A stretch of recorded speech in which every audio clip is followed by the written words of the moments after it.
तुम्हें सिर्फ एक टेस्ट नहीं देना है, तुम्हें बहुत टेस्ट देने हैं। इसे बार बार पढ़ के अब आप पक चुके हो। अब सिर्फ वो 5% चीज उठाओ जो आपको डिफिकल्ट लगती है। बच्चे रिवीजन करने से डरते हैं, उनको लगता है कि मैं भूल ना गया हूं, इसलिए वो पुराना नहीं पढ़ना चाहते। वो सोचते हैं इतने टाइम में तो मैं नया टॉपिक पढ़ लूंगा। बस यही गलती करते हैं। अब आप मेरी बात को समझिए। लेक्चर 1 टू लेक्चर 4 बहुत बार पढ़ चुके हो, ठीक है। लेक्चर 1 से लेके लेक्चर 4 में 95% चीजें अब आपको आती हैं। 95% चीजें यू नो आपको आती है। आप जब भी रिवीजन करते हो आपको लगता है यार तो मैं इतनी बार पढ़ चुका हूं, ये तो मुझे आती हैं। अब आप अंडरलाइन करिए सिर्फ उन 5% चीज को जिसके लिए आपको यू नीड रिवीजन। तो जब आप रिवीजन करोगे, अगले हफ्ते जो आप रिवीजन करोगे वो आप पूरा नहीं करोगे, आप सिर्फ इस 5% का रिवीजन करोगे। और ये काम आप करोगे मंडे को, ठीक है। ये आपका मंडे हो गया। तो सर सैटरडे को क्या करेंगे? आज सैटरडे में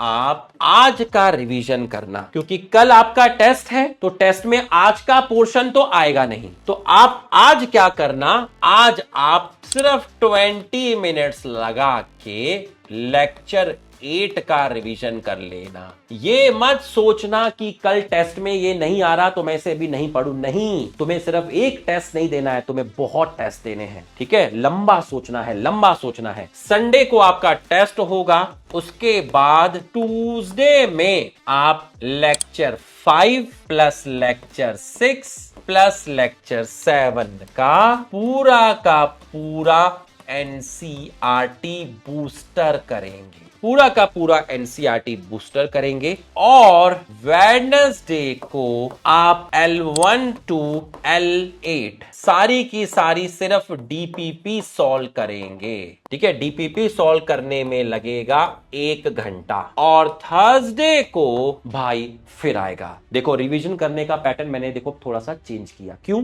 क्योंकि इसे बार बार पढ़ के अब आप पक चुके हो। अब सिर्फ वो 5% चीज उठाओ जो आपको डिफिकल्ट लगती है। मैं पूरे साल आपको गाइड करूंगा। लेक्चर 8 तक लेकर आया हूं, लेक्चर 1 से बीच में कहीं कंटिन्यूटी नहीं टूटी। एक दिन वो भी आएगा जिस दिन लेक्चर आपका 50 चल रहा होगा। बस जिसने मुझे फॉलो कर लिया, जिसने मेरी बातों को फॉलो कर लिया, भाई साहब 11th कंप्लीट होगी और वो कहेगा यार ऐसा लगता है जैसे सेल टॉपिक एक दिन पहले ही पढ़ा है। ये चीज, ये प्लानिंग, ये ही सबसे खतरनाक चीज है जो आपको मेडिकल कॉलेज में पहुंचाएगी। वरना 2 साल तो लोग कितनी बार सेल पढ़ेंगे, कितनी बार 11th के चैप्टर पढ़ते हैं, कितनी बार 12th के चैप्टर पढ़ते हैं, कितनी बार पढ़ते हैं, लेकिन एग्जाम के टाइम भूल जाते हैं, रिकॉल नहीं हो पाता। रिविजन भी करते हैं लेकिन जिस तरीके से रिवीजन करा रहा हूं उस तरीके से रिवीजन नहीं करते। वो हर 15-15 दिन में रिवीजन करते हैं। बच्चे रिवीजन करने से डरते हैं, उनको लगता है कि मैं भूल ना गया हूं, इसलिए वो पुराना नहीं पढ़ना चाहते। वो सोचते हैं इतने टाइम में तो मैं नया टॉपिक पढ़ लूंगा। बस यही गलती करते हैं।